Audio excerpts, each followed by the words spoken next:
वैदिक संस्कृति 1500 ईसा पूर्व से 600 ईसा पूर्व। आज का पहला क्वेश्चन हम लोग जल्दी देखते हैं, जल्दी जल्दी। आज का पहला क्वेश्चन है, पूर्व वैदिक या ऋग वैदिक संस्कृति का काल किसे माना जाता है? तो 1500 से 1000 ईसा पूर्व को। 1500 से 1000 ईसा पूर्व को। चलिए अगला प्रश्न है, उत्तर वैदिक संस्कृति का काल किसे माना जाता है? तो 1000 ईसा पूर्व से 600 ईसा पूर्व। 1000 ईसा पूर्व से 600 ईसा पूर्व। आगे प्रश्न है, आर्य शब्द का शाब्दिक अर्थ क्या होता है? श्रेष्ठ या कुलीन। आर्य शब्द का शाब्दिक अर्थ क्या होता है? तो श्रेष्ठ या कुलीन। प्रारंभिक आर्यों के बारे में निम्न कथनों में से कौन सा सही नहीं है? वे मुख्यतः नगरों में निवास नहीं करते थे। इसका राइट आंसर है, वे मुख्यतः नगरों में निवास नहीं करते थे। वे मुख्यतः नगरों में निवास नहीं करते थे। इनमें से किस फसल का ज्ञान वैदिक काल के लोगों को नहीं था? तंबाकू का। वैदिक काल में तंबाकू का ज्ञान नहीं था। उत्तर वैदिक काल में वेद विरोधी और ब्राह्मण विरोधी धर्म अध्यापकों को किस नाम से जाना जाता था? तो श्रमण। किस नाम से जाना जाता था? श्रमण। वैदिक गणित का महत्वपूर्ण अंग कौन सा है? तो शुल्ब सूत्र। शुल्ब सूत्र वैदिक गणित का प्रमुख अंग है। किस वेद में प्राचीन वैदिक युग की संस्कृति के बारे में सूचना दी गई है? किस वेद में प्राचीन वैदिक युग की संस्कृति के बारे में सूचना दी गई है? ऋग्वेद। निम्नलिखित में से उत्तर वैदिक काल में लिखे गए ग्रंथों का सही क्रम कौन सा है? तो वेद, ब्राह्मण, आरण्यक और उपनिषद। वेद था, उसके बाद ब्राह्मण था, आरण्यक, उपनिषद। वेदों की संख्या कितनी है? तो 4। वेदों की संख्या कितनी है? 4। कौन से 3 वेद संयुक्त रूप से त्रयी और वेदत्रयी कहलाते हैं? तो ऋग्वेद, यजुर्वेद और सामवेद। और सबसे बाद का वेद अथर्ववेद। अथर्ववेद में आपको जादू टोना का वर्णन है। भारत के राज्य चिन्ह में प्रयुक्त होने वाले शब्द सत्यमेव जयते किस उपनिषद से लिया गया है? तो मुंडकोपनिषद। मुंडकोपनिषद। ऋग वैदिक आर्यों का मुख्य व्यवसाय क्या था? पशुपालन। ऋग वैदिक आर्यों का मुख्य व्यवसाय क्या था? पशुपालन। अगला प्रश्न है, भारतीय संगीत का आदि ग्रंथ कहा जाता है? भारतीय संगीत का आदि ग्रंथ सामवेद को कहा जाता है। सामवेद को कहा जाता है। प्रथम विधि निर्माता कौन थे? तो मनु। प्रथम विधि निर्माता कौन थे? मनु। कृष्ण भक्ति का प्रथम प्रावधान कहाँ से मिला है? श्रीमद् भागवत गीता से। कृष्ण भक्ति का प्रथम और प्रधान ग्रंथ है, कृष्ण भक्ति का प्रथम और प्रधान ग्रंथ कौन सा है? श्रीमद् भागवत गीता, जिसे हम लोग। अगला प्रश्न, ऋग्वेद की संपत्ति का मुख्य रूप क्या था? गोधन। ऋग्वेद में संपत्ति का मुख्य रूप क्या था? गोधन। कहते ऋग्वेद के किस मंडल में शूद्र का उल्लेख पहली बार किया है? पहली बार मिलता है 10वां मंडल में। शूद्र के लिए उपयोग मिलता है 10वां मंडल। अगला है, पुराणों की संख्या कितनी है? 18। पुराणों की संख्या कितनी है? 18। वैदिक धर्म का मुख्य लक्षण इसमें से किसकी उपासना था? वैदिक धर्म का मुख्य लक्षण प्राकृतिक। वैदिक धर्म का मुख्य लक्षण इनमें से किसकी उपासना था? प्राकृतिक। किस देवता के लिए ऋग्वेद में पुरंदर शब्द का प्रयोग किया था? इंद्र के लिए। शुल्ब सूत्र किस विषय की संबंधित पुस्तक था? ज्यामिति। शुल्ब सूत्र किस विषय का पुस्तक था? ज्यामिति। अस्तो सासदमय तस्मोमा ज्योतिर्गमय कहाँ से लिया गया? उपनिषद से। तस्मोमा ज्योतिर्गमय कहाँ से लिया गया? उपनिषद। आर्य भारत के बाहर से आए और सर्वप्रथम कहाँ बसे थे? पंजाब में। आर्य भारत के बाहर से आए थे, मध्य एशिया से, और पंजाब में आकर बसे थे। कहता है ऋग्वेद, मिलान कीजिए। तो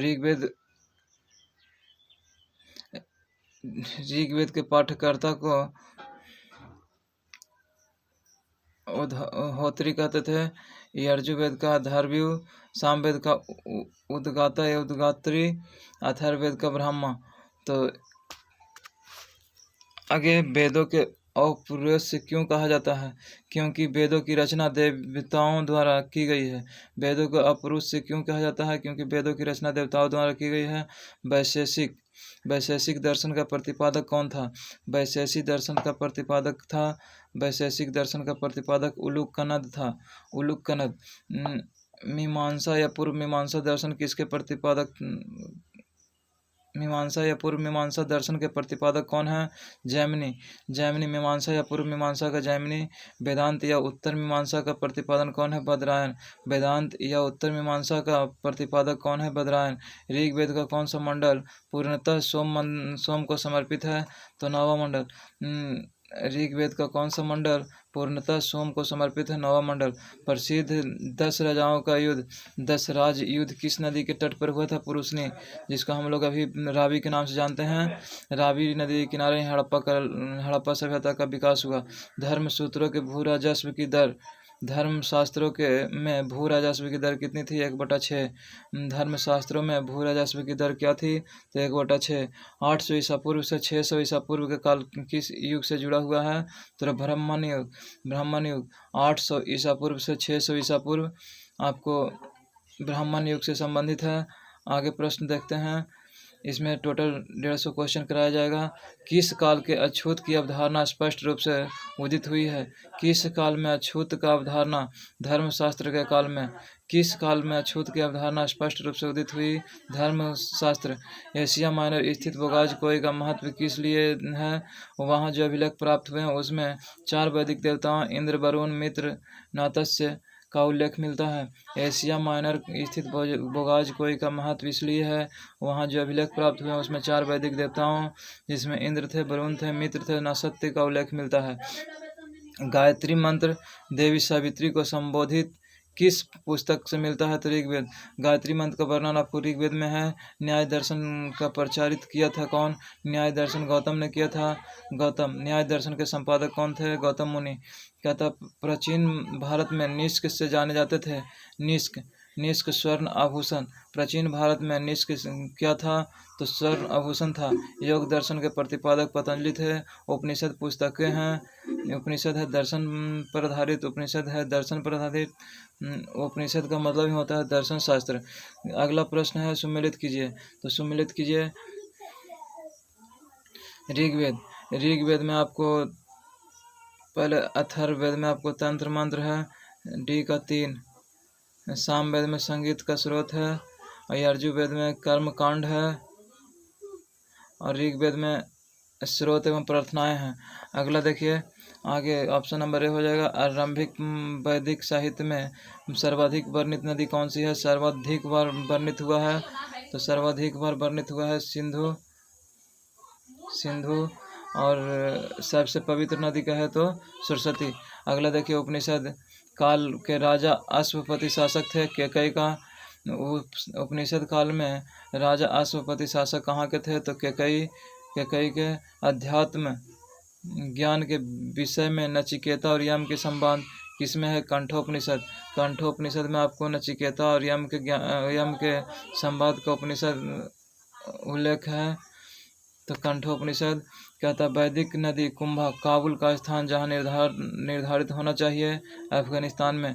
कहता है वैदिक नदी कुंभा का स्थान कहाँ निर्धारण होना चाहिए? अफगानिस्तान। अगला प्रश्न 46। कपिल मुनि द्वारा प्रतिपादित दार्शनिक प्रणाली क्या था? कपिल मुनि द्वारा प्रतिपादित दार्शनिक प्रणाली क्या था? सांख्य दर्शन। सांख्य दर्शन। भारत के किस स्थल की खुदाई से लौह धातु के प्रचलन की प्राचीनतम प्रमाण मिले हैं? अतरंजी खेड़ा। अतरंजी खेड़ा भारत के किस स्थल की खुदाई से लौह धातु के प्रचलन का प्राचीनतम प्रमाण मिला? अतरंजी खेड़ा। अतरंजी खेड़ा। आगे हम लोग देखते हैं 48 नंबर। निम्नलिखित में किसका संकलन ऋग्वेद पर आधारित है? सामवेद। सामवेद का संकलन है जो ऋग्वेद पर आधारित है। निम्नलिखित में कौन प्रस्थानत्रयी में शामिल नहीं है। प्रस्थानत्रयी में शामिल नहीं है। तो भागवत सूत्र कर्म का सिद्धांत संबंधित है मीमांसा से। कर्म का सिद्धांत संबंधित है मीमांसा से। सुमिलित कीजिए। इसमें भी आप लोग जल्दी जल्दी मिलान कीजिए। अथर्ववेद। अथर्ववेद में आपको बलि विधि है। ऋग्वेद में ईश्वर की महिमा है। सामवेद में संगीत। सामवेद में संगीत 1 डी का 4, तो 1 का 3। 1 का 3 आपको है। अथर्ववेद में औषधि किससे संबंधित है? बी का 1 है ईश्वर महिमा है, और यजुर्वेद बलिदान की विधि है। तो option number A right answer हो जाएगा। चरक संहिता नामक पुस्तक किस विषय से संबंधित है? चिकित्सा से। चरक संहिता नामक पुस्तक किससे संबंधित है? चिकित्सा से। यज्ञ संबंधी विधि प्रावधानों का पता चलता है। यज्ञ संबंधी विधि प्रावधानों का पता चलता है यजुर्वेद से।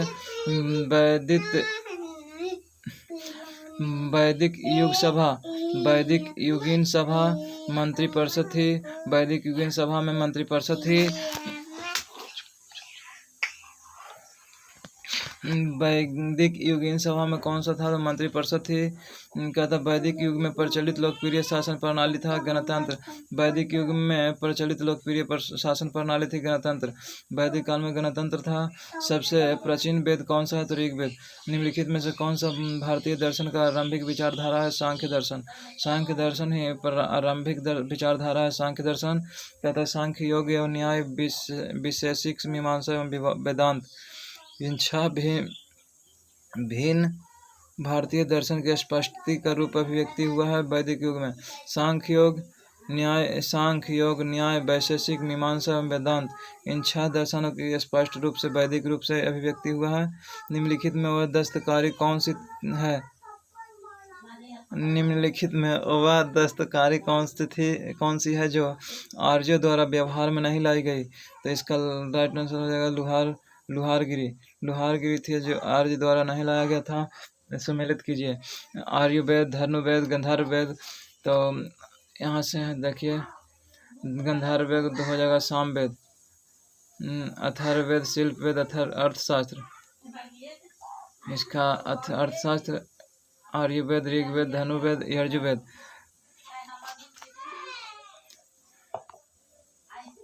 अगला है ऋग्वेद के किन 6 मंडलों को वंश मंडल, गोत्र मंडल कहा जाता है? ऋग्वेद के 6 मंडल को वंश मंडल या गोत्र मंडल कहा जाता है। तो दूसरे मंडल से लेकर 7वें मंडल को वंश मंडल या गोत्र मंडल कहा जाता है। किस वेद में जादुई माया और वशीकरण का उल्लेख है? तो अथर्ववेद। किस वेद में जादुई माया और अथर्ववेद में है? जादुई माया और वशीकरण अथर्ववेद। जादू टोना का अथर्ववेद में। आर्य शब्द इंगित करता है श्रेष्ठ वंश। आर्य शब्द का मतलब होता है श्रेष्ठ वंश। आर्य का मतलब श्रेष्ठ होता है। ऋग्वेद में कुल कितने मंडल हैं? तो 10 मंडल हैं। ऋग्वेद में कुल कितने मंडल? 10 मंडल। आर्य भारत में संभवतः आए थे मध्य एशिया या क्रोएशिया से कहते हैं। क्रोएशिया से या मध्य एशिया से आए थे आर्य भारत में और पंजाब में बसे थे। कौन सा वेद आज तक गद्य के रूप में रचित हुआ है? तो यजुर्वेद। कौन सा वेद है जो आज तक गद्य के रूप में रचित हुआ है? यजुर्वेद। सभा और समिति प्रजापति की 2 पुत्रियों का उल्लेख अथर्ववेद में है। सभा और समिति है जो प्रजापति के 2 पुत्रियों का उल्लेख है, यह अथर्ववेद में है। ऋग वैदिक युग की प्राचीनतम संस्था कौन सी थी? विदत। ऋग वैदिक युग की प्राचीनतम संस्था कौन सी थी? विदत। ब्राह्मण ग्रंथों में सर्वाधिक प्राचीन ग्रंथ कौन सा है? शतपथ ब्राह्मण। ब्राह्मण ग्रंथों में सबसे प्राचीन शतपथ ब्राह्मण। तो शतपथ ब्राह्मण हो जाएगा, जो कि आप लोग यजुर्वेद। आगे गोत्र व्यवस्था का प्रचलन कब आई? गोत्र व्यवस्था आई उत्तर वैदिक काल में गोत्र का प्रचलन हुआ। अनुलोम विवाह का अर्थ क्या होता है? उच्च वर्ण पुरुष का निम्न वर्ण नारी के साथ विवाह अनुलोम कहलाता है। अनुलोम का अर्थ क्या होता है? उच्च वर्ण का पुरुष और निम्न वर्ण का नारी के साथ विवाह। प्रतिलोम, जब उच्च वर्ण की नारी और पुरुष के साथ निम्न वर्ग के पुरुष के साथ विवाह कर लेते हैं तो प्रतिलोम। अनुलोम और प्रतिलोम में आप लोग देख सकते हैं वैदिक युग के यव कहा जाता है। वैदिक युग में यव किसको कहा जाता है? जौ को। जौ यव है। व्रीहि शब्द के लिए प्रयुक्त किया गया था? वैदिक काल में व्रीहि शब्द किसके लिए प्रयुक्त किया गया था? चावल। अथर्व का अर्थ क्या होता है? पवित्र जादू। अथर्व मतलब पवित्र जादू होता है। तो अथर्ववेद से आपको जादू टोना मिलेगा। शिक्षा, कल्पसूत्र, निरुक्त, छंद। तो इसका देखिए शिक्षा का ध्वनि शास्त्र, कल्पसूत्र कर्मकांड, निरुक्त शब्द व्युत्पत्ति शास्त्र, भाषा शास्त्र, छंद का मतलब छंद शास्त्र। आगे प्राचीनतम व्याकरण अष्टाध्यायी के रचनाकार कौन है? पाणिनि। अष्टाध्यायी किनके द्वारा लिखा गया? पाणिनि के द्वारा। यह व्याकरण का बुक है। निम्नलिखित में कौन सा स्मृति प्राचीनतम है? मनुस्मृति। सबसे पहले मनुस्मृति। आदि काव्य की संज्ञा किसे दी जाती है? रामायण को। आदि काव्य की संज्ञा किसे दी जाती है? रामायण को। प्राचीनतम पुराण कौन सा है? मत्स्य पुराण। प्राचीनतम पुराण मत्स्य पुराण। पुराणों की संख्या 18। ऋग्वेद में सबसे पवित्र नदी कौन सी है? सरस्वती। ऋग्वेद में सबसे पवित्र नदी है सरस्वती। वैदिक समाज की आधारभूत इकाई कौन सा है? वैदिक समाज की आधारभूत इकाई कौन सा है? कुल या कुटुंब।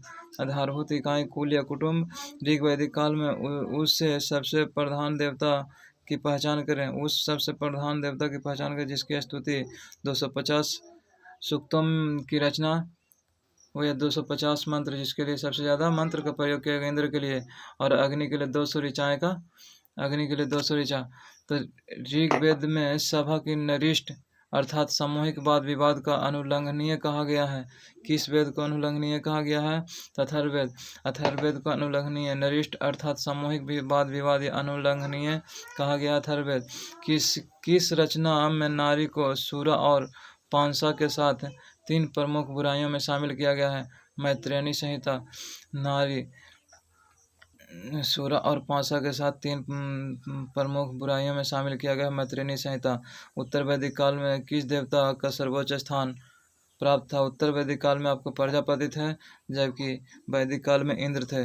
अगला प्रश्न है राजस्व यज्ञ। राजा के सिंहासन से संबंधित यज्ञ।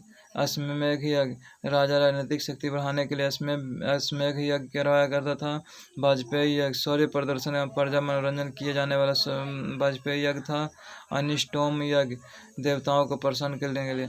तो इसका राइट आंसर हो जाएगा, देख सकते हैं। अगला देखिए पुरुषनी रावी की नदी के किनारे। सतुद्री सतलज, अस्किनी चिनाब और बिपाशा ब्यास। तो ये सब पुराना नाम है। संस्कारों की कुल संख्या कितनी है? 16 संस्कार हैं। संस्कारों की कुल संख्या कितनी है? 16। अगला प्रश्न 90 नंबर। सुमेलित कीजिए ब्रह्म विवाह। सुमेलित कीजिए ब्रह्म विवाह, जो कि समान वर्ण एवं जाति का विवाह होता है। दैव विवाह, पुरोहित का परिश्रमिक से मिले कन्या के साथ विवाह। पुरोहित का परिश्रमिक कन्या के मिले विवाह होता है दैव विवाह। और आर्ष विवाह, कन्या मूल के रूप में एक जोड़ी गाय बैल चुकाकर किया गया विवाह आर्ष विवाह कहलाता है। आर्ष विवाह क्या कहलाता है? कन्या मूल के रूप में एक जोड़ी गाय बैल चुकाकर किया गया विवाह। प्रजापत्य विवाह, बिना दहेज का विवाह को प्रजापत्य विवाह कहा जाता है। आगे देखिए गंधर्व। सुमिलित कीजिए गंधर्व विवाह, असुर विवाह, राक्षस विवाह, 50 विवाह। तो इसका गंधर्व विवाह को प्रेम विवाह भी कहते हैं। असुर विवाह को कन्या को खरीदकर किया गया विवाह। कन्या को खरीदकर किया गया विवाह असुर विवाह होगा। राक्षस विवाह, पराजित राजा की कन्या या अपहरण की गई कन्या के साथ विवाह राक्षस विवाह कराता था। पराजित राजा की कन्या या अपहरण की गई कन्या के साथ विवाह राक्षस विवाह। 50 विवाह। पैशाच विवाह क्या होता है? सोई हुई अवस्था में कन्या को गुमराह कर मानसिक रूप से अस्वस्थ कन्या को गुमराह करके विवाह किया जाता था। तो ये 50 विवाह हो गया। चलिए आगे। 3 ऋण में शामिल नहीं है। 3 ऋण है, देव ऋण, पितृऋण और ऋषि ऋण। देव ऋण, पितृऋण और ऋषि ऋण। इसका राइट आंसर हो जाएगा मातृ ऋण नहीं है। ऋग वैदिक काल से संबंधित मृदभांड संस्कृति है। तो गेरुवर्णी मृदभांड संस्कृति। गेरुवर्णी मृदभांड संस्कृति उत्तर वैदिक काल से संबंधित मृदभांड संस्कृति थी। चित्रधूसर मृदभांड उत्तर वैदिक काल में चित्रधूसर मृदभांड संस्कृति। हरियाणा प्रांत में चित्रित धूसर मृदभांड स्थल किस स्थान पर हाल में किए गए उत्खननों से प्रकाश में आया है? तो भगवानपुर। हरियाणा प्रांत के चित्रित धूसर मृदभांड स्थल किस स्थान से हाल ही में प्राप्त किया गया है? तो भगवानपुर। प्राचीनतम विवाह संस्कार का वर्णन करने वाला विवाह सूक्त किसमें पाया जाता है? ऋग्वेद में। प्राचीनतम विवाह संस्कार का वर्णन करने वाला विवाह सूक्त किसमें पाया जाता है? ऋग्वेद में। ऋग्वेद में अघन्य बद्ध योग नहीं। गाय के लिए ऋग्वेद में बद्ध योग नहीं। सम्मिलित कीजिए। संग्रहित सम्मिलित कीजिए। संग्रहित का हो गया कोषाध्यक्ष, भाग दूध का हो गया कर संग्रहता, छत्ता छतरी का हो गया पासे का खेल में राजा का सहायक, अच्छवात हो गया प्रतिहारी, राजप्रसाद का रक्षक। अगला प्रश्न, रीत प्राकृतिक संतुलन स्थापित करने के कारण किस वैदिक देवता को ऋतस्य गोप कहा गया है? तो वरुण को। ऋतस्य गोप, ऋतुस्य गोप, वरुण को। निम्नलिखित में कौन मूलतः जल या समुद्र के देवता थे? तो जल या समुद्र के देवता वरुण थे। वरुण थे। आगे तीन पगों की भूमि का आख्यान किस के कारण उपक्रम कहा गया है? तो तीन लोक माप के कारण उपक्रम कहा गया है। तो विष्णु को। विष्णु तीन पगों का आख्यान है वामन पुराण। अगला प्रश्न सम्मिलित कीजिए। पूषण हो जाएगा विवाह का देवता। रुद्र हो जाएगा पशुओं का देवता। रुद्र के लिए पशुओं का देवता, पूषण विवाह का देवता। धौ हो गया जगत के पिता। अदिति हो गया देवी की महान माता। अदिति का मतलब होता है देवी की महान माता अदिति। अगला, मनुस्मृति मुख्यतः संबंधित है समाज व्यवस्था से। मनुस्मृति मुख्यतः संबंधित है समाज व्यवस्था से। गायत्री मंत्र की रचना किसने किए थे? तो विश्वामित्र। गायत्री मंत्र की रचना किसने किए? विश्वामित्र। अवेस्ता और ऋग्वेद में समानता है। अवेस्ता किस क्षेत्र से संबंधित है? तो ईरान से। ऋग्वेद और अवेस्ता में दोनों में संबंध है, एक ही तरह का समानता है। ये अवेस्ता किस क्षेत्र से संबंधित है? ईरान से। निम्नलिखित में से कौन सी एक ऋग्वैदिक आर्यों का लाक्षणिक विशेषता नहीं है? निम्नलिखित में से कौन सी एक ऋग्वैदिक आर्यों की लाक्षणिक विशेषता नहीं है? तो वे लोहे का उपयोग से परिचित है। ऋग्वैदिक आर्य थे जो लोहे के प्रयोग से परिचित है। वे अश्वों, रथों, कांस्य का उपयोग से परिचित है। वे गौ से परिचित है जो संपत्ति का सर्वाधिक महत्वपूर्ण निर्णय है उत्तर वैदिक काल का। चलिए, ये राइट आंसर बी हो जाएगा। ऋग्वेद में निम्नांकित किन नदियों का उल्लेख अफगानिस्तान के साथ आर्यों के संबंध में हुआ था? कुंभा या क्रमु। ऋग्वेद में निम्नलिखित किन नदियों का उपयोग अफगानिस्तान के साथ हुआ है? तो कुंभा, जिसको कहते हैं कुंभा।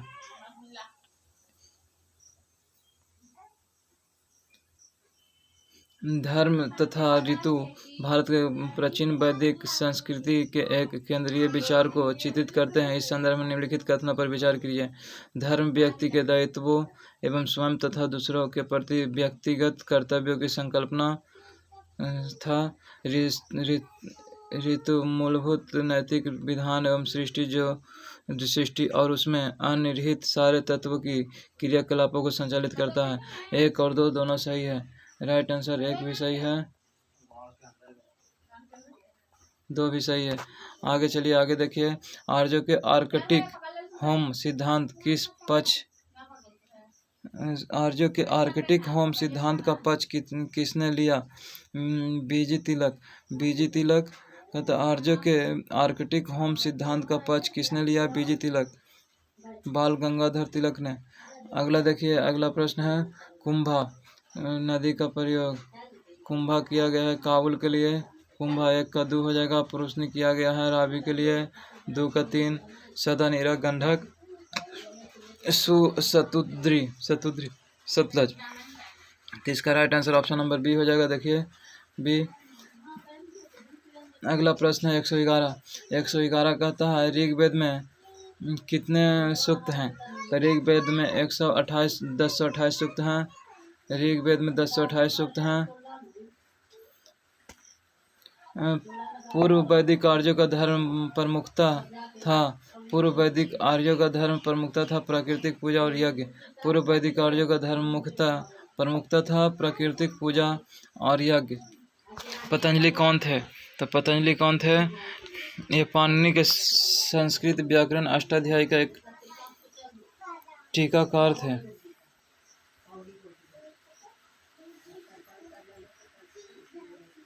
पतंजलि कौन थे? इसका एक गलत दिया है, 113 का डी। पाणिनि के संस्कृत व्याकरण अष्टाध्यायी के टीकाकार थे। शतपथ ब्राह्मण से संबंधित राजा विधेय माधव से संबंधित ऋषि थे ऋषि गौतम रघुगण। बस आज का यहीं तक क्वेश्चन 114 क्वेश्चन आप लोग कंप्लीट हुआ। जल्दी वीडियो को जल्दी से देखें और लाइक एंड सब्सक्राइब जरूर कर दें।